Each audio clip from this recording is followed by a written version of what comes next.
Hey, what's going on, guys? Welcome back to another Idle Angels video. Today we are going to be covering the topic on how to build Lilith.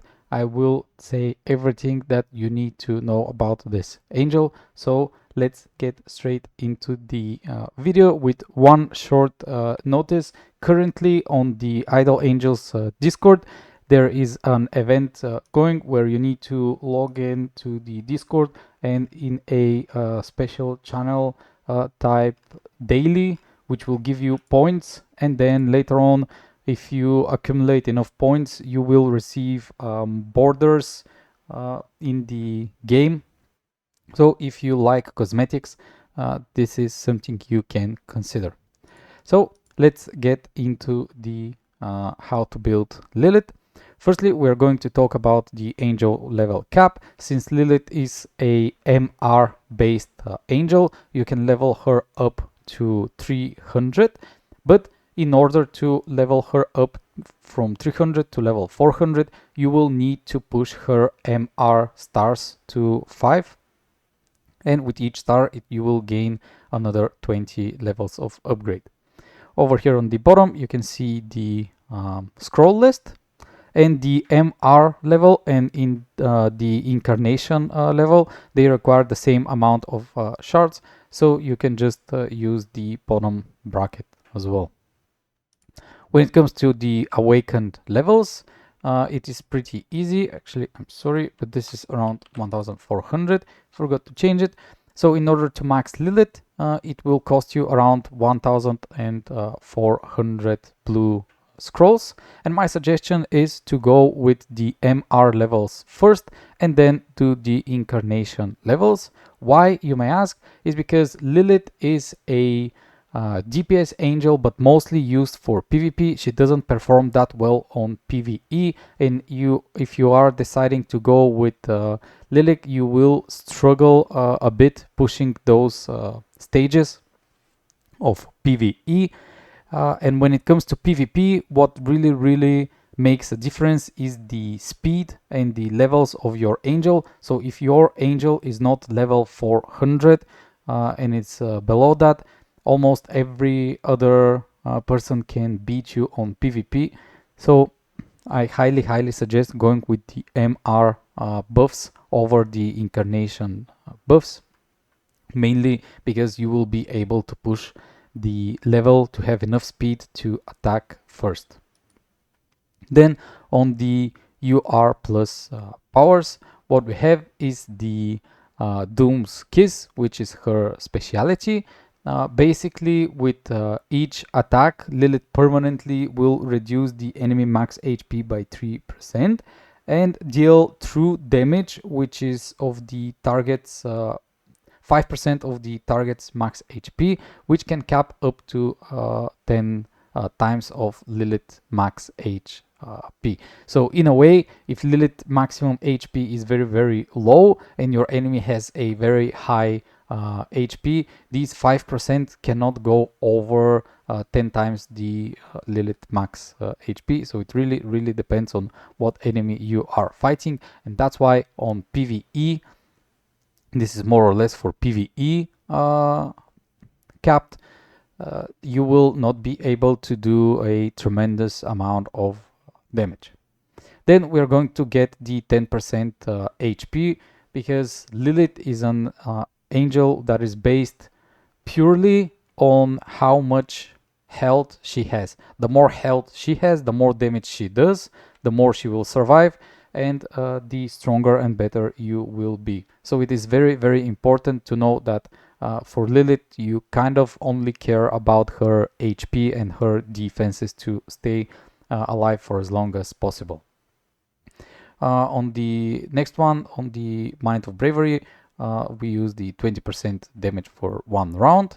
Then, since, as I mentioned, we want to stay alive as long as possible, the reduce crit damage taken by 20%. After that, when Lilith is under debuff, she will be receiving 20% less damage. This is very important. And lastly, Law of Eternity, for where the Lilith can be resurrected one more time. In my opinion, this is probably one of the best options to build Lilith. And if really needed, you can change that crit damage with speed. But I do believe with Lilith you will have speed elsewhere, so you will be quite faster than other angels. When it comes to the MR powers, on the upon unlocking the skill, you will receive a blood barrier for 2 rounds, which means that whenever an enemy angel is taking an action, they will lose 2% of max HP that Lily has, and it is stackable. So this means the more HP Lilith has, the more damage that the angels will lose. So the more HP the angels will lose. On MR1, you will receive 200 energy. So this will mean the MR power is being unlocked on the first round. Then MR2, you will receive one more round for the blood barrier and a few physical and magical resistances.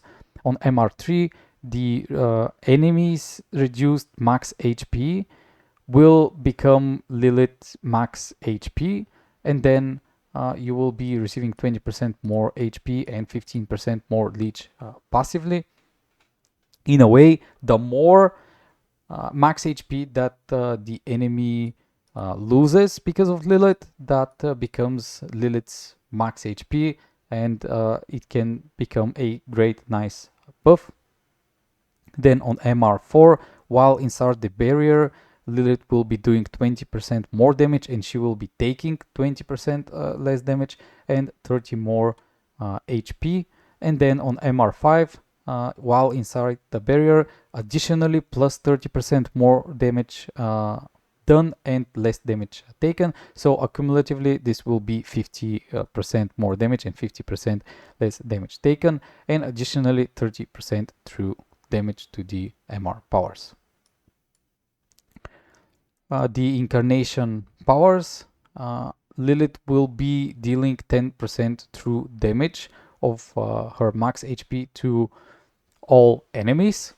Then the blood curse will be for 2 rounds, and blood curse, what it does is through damage of 5% of Lilith's max HP each time the enemy uses a skill. Plus additionally, she will deal 3 times holy damage, 10% of her maximum HP to the enemy with the highest max HP, and she will receive plus 50% maximum HP.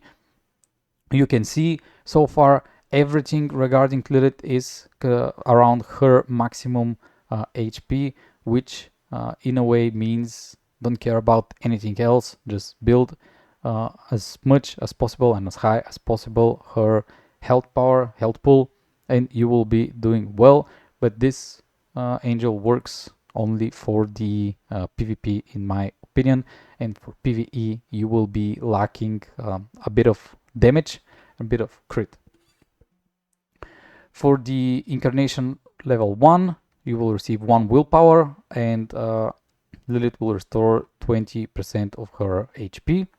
For the incarnation level 2, 10% of Lilith's max HP will be dealt as true damage to all enemies, and additionally she will receive 15% HP and 15% defenses passively. On the level 3, it's just pure passives, more resistances and max HP.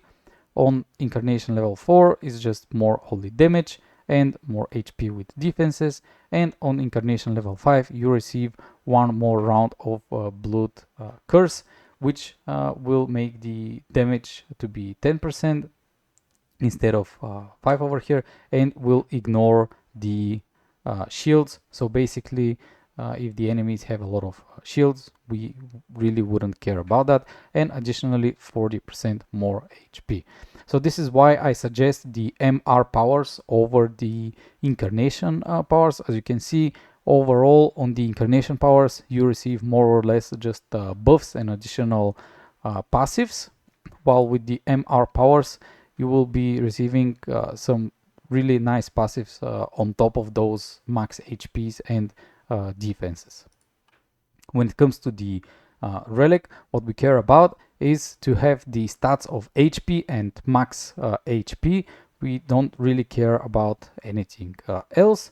And if you are, she's going to be used for PvP mainly, you can do HP, max HP, and speed. But I do believe primarily you want to have as much HP as possible on the Relic, and speed wouldn't be that big of a deal. Now, gear Ascension. So usually what we say for the DPS angels is that we always try to have the attack up on the angels. But with Lilith, it is a bit different, and the priority is a bit different. Why? Because on the previous videos, I have been saying that what you want to push is the weapon with the ring first. Now, I do believe it is a bit of a different way to push. Right now, I do believe that you want to push the weapon, but you want to push it with the belt instead of the ring.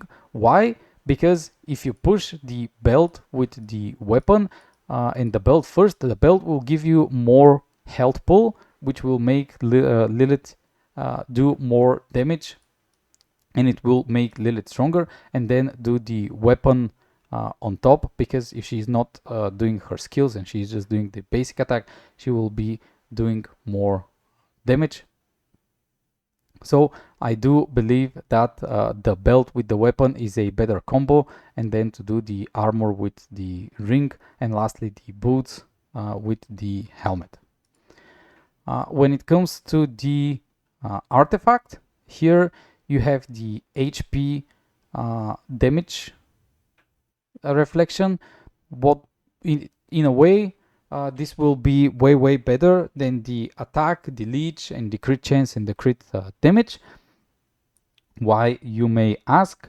Well, that is because we are pushing our HP as high as possible for Lilith to be doing more damage. Really, this is very important. Secondly, we do the leech and the attack. In my opinion, leech will be really useful, because she will be able to heal and have more sustain.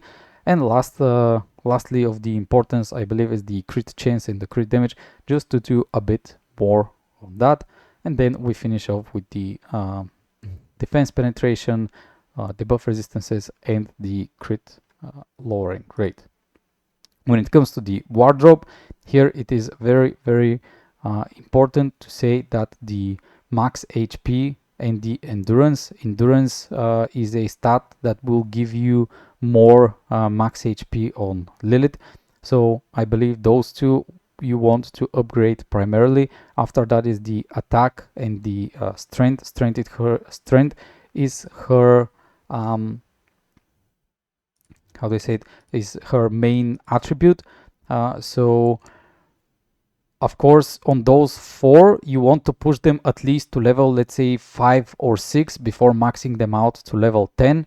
But overall, the first one to be level 10 should be the max HP and do endurance 1.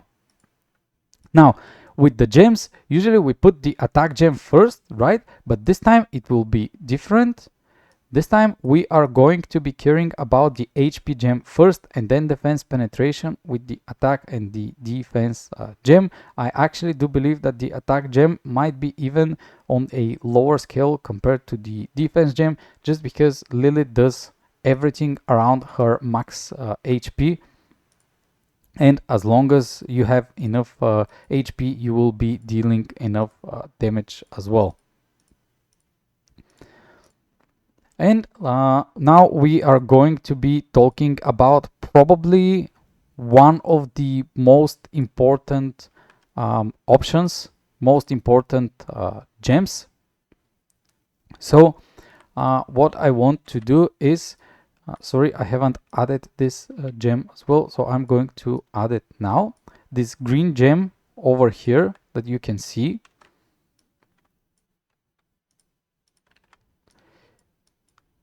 Sorry, let me do this. So Lilith is doing true damage. And if you want to push on the PvE, I might be wrong here, but I believe if you want to push on the PvE, you will be needing this true damage gem. But if you are playing for the PvP, and this angel is primarily used for the PvP, I believe that this gem over here, which is whenever taking damage, counterattack the attacker of 3% of own max HP, or whenever taking damage, counter the attacker of 3% of 8 own max HP and reduce the target's healing effect by 50%, that this one might be even stronger, because Lilith really has a nice HP pull, and this one on PvP will pull more damage compared to the true damage one. Which brings us to what buffs do we want to use for the gem? Well, we want to level up the essence skill, and then we care about the HP ones. Like if you don't have triple HP, don't even bother using the gem for Lilith.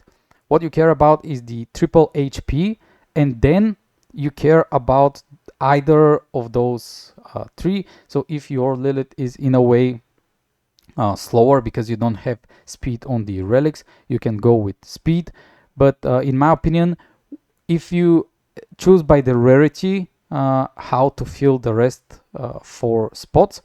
So what I mean by that is, if you have to choose between a red speed plus 20 and a purple buff received, then I will choose the red speed over the blue or purple or orange buff received.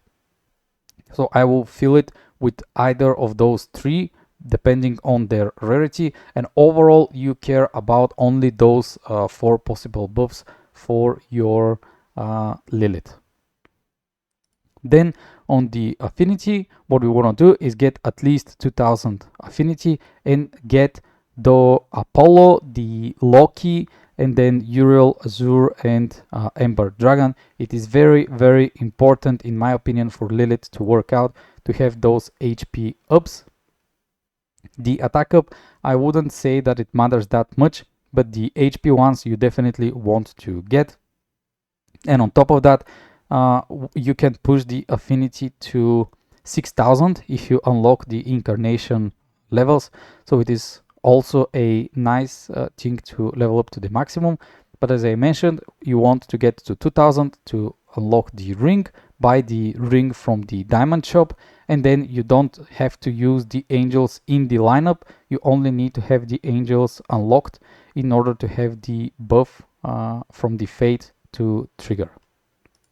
And lastly, when it comes to the best angels to pair with Lilith, everything that gives you survivability and everything that lets you act more will be better and beneficial for her.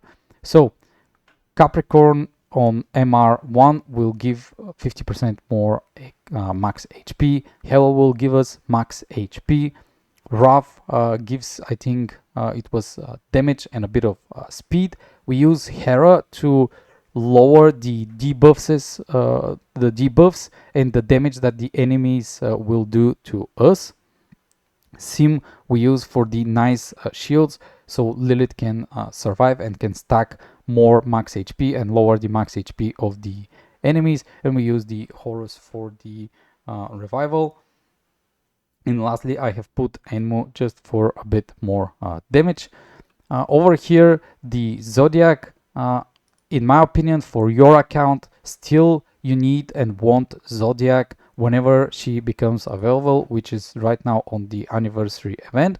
But Zodiac wouldn't make that big of a difference if you are using Lilith. Don't get me wrong, she is an amazing support. On PvE will be still probably the best option, but for PvP you wouldn't really feel any difference using the Zodiac Rabbit.